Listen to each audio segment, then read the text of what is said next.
हाथ जोड़कर सभी देशवासियों को जय गुरुदेव। परम संत बाबा जय गुरुदेव, जिन्होंने नाम योग साधना मंदिर मथुरा में बनवाया।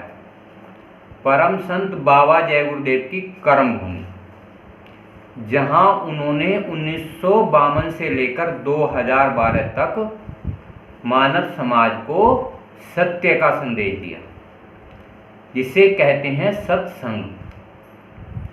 बाबा जी ने सत्संग में बताया, बहुत काम आएगा करे लो भजन। बाबा जी ने कहा भजन कर लो, बहुत काम आएगा। तो सत्संग के माध्यम से रास्ता बताया भजन का। आज वर्तमान में मानव समाज को अपने अपने धार्मिक शास्त्रों के अनुसार सभी मनुष्य को अपने अपने धर्म का प्रचार करने का पूर्ण अधिकार है, परंतु इंसान को यह सोचना चाहिए कि हम अपने अपने धर्मों के अनुसार भजन किसे कहते हैं। बाबा जय गुरुदेव के अनुसार भजन होता है भगवान और परमात्मा के घर आना और जाना। जब हम इसी समाज में गुरु बनाते हैं, साधु महात्माओं को खोज करते हैं, तो ये हमें सोचना चाहिए, क्या आत्मा परमात्मा से मिली, भगवान मिला या नहीं मिला। तो कहा कि बहुत काम आएगा कर लो भजन, यानी कि भजन जीते जी भी संसार में काम आता है, और जब हमारी आत्मा लिंग लोक, सूक्ष्म लोक, कारण लोक में जाती है तो वो उधर भी काम आता है। गुरु महाराज बताया करते थे, बच्चा जब तुम भजन करोगे, उस परम पिता परमात्मा की आवाज को तीसरे कान से सुनोगे, तो तुम्हारी यहाँ भी जन्नत, तुम्हारी वहां भी जन्नत।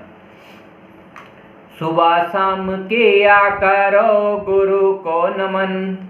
उस गुरु को सुबह शाम रोज 1 घंटे सुबह और 1 घंटे शाम नमन करो, जिसने दुनिया बनाई है, जिसने ये अंडखंड ब्रह्मांड बनाए हैं। वो तुम्हारे लिए मनुष्य रूप धारण करके सत्संग सेवा भजन का कार्य बताता है, जिससे कि मानव समाज में समय के अनुसार कार्य जीवात्माएं करती हैं, जिससे कि जीवात्माओं की दिव्य दृष्टि, तीसरी आंख खुलती है। ये संसार बगिया सुंदर चमने है, ये संसार बगिया है, सुंदर चमन है। ये संसार किसने बनाया है? उस परम पिता परमात्मा ने। इसमें उसने बनाया है गीले सूखे मेवे, 4 खाने 84 की जीवात्माएं, अच्छी बुरी और आध्यात्मिक जीवात्माएं। अब मनुष्य शरीर, आत्मा और मन, ये तीनों सोचते हैं कि हम उस भगवान का कैसे गुणगान करें, कैसे महिमा गाएं, कैसे उसका वर्णन करें। अपने अपने धर्म शास्त्रों के अनुसार या अपने धर्मों के अनुसार जो मनुष्य जैसा चाहता है, वो वैसा ही निर्माण करने लगता है।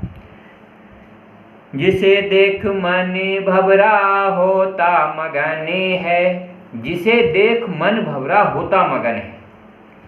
उस परम पिता परमात्मा ने या साधु महात्माओं ने इस मन को एक भवरे के समान बताया है, क्योंकि जितनी भी ये जीवात्माएं देखता है, अंडखंड ब्रह्मांड देखता है, तो ये भवरे के समान भागता रहता है।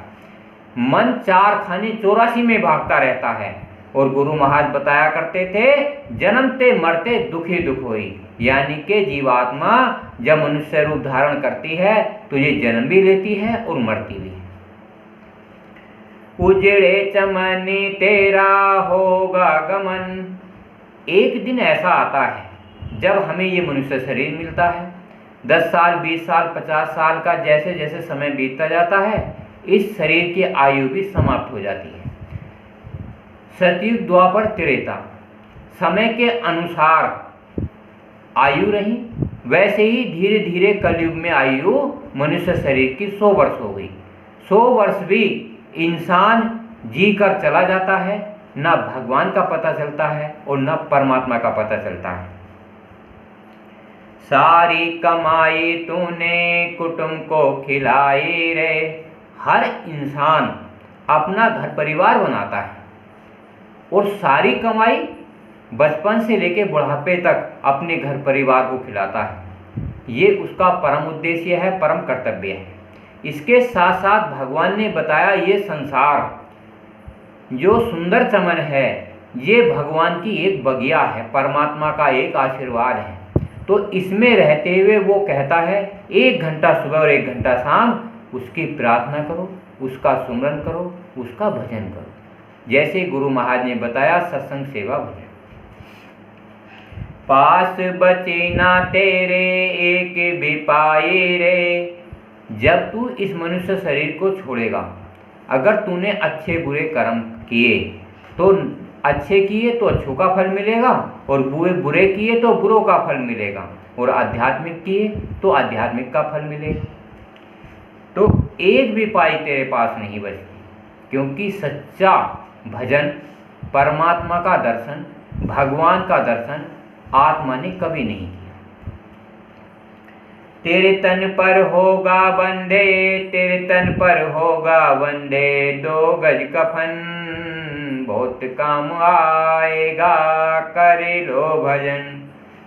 ये तन है, ये संसार वाले, घर परिवार समाज वाले 2 गज कफन डाल देते हैं कि जाओ अब आपकी इस संसार से विदाई होगी।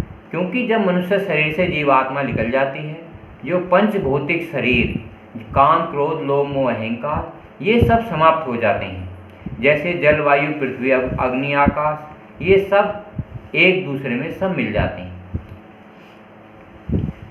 5 यमदूत तुझको खड़े हुए घेरे, 5 यमदूत काम क्रोध लोभ मोह अहंकार, ये तुम्हें हमेशा घेरते रहते हैं। परमात्मा और भगवान की तरफ से हमेशा ये दूर करते रहते हैं। तो गुरु महाराज बताया करते थे, बच्चा भगवान ने तुम्हें चालाकी दी है, बुद्धिमानी दी है, ज्ञान दिया है। क्यों दिया है?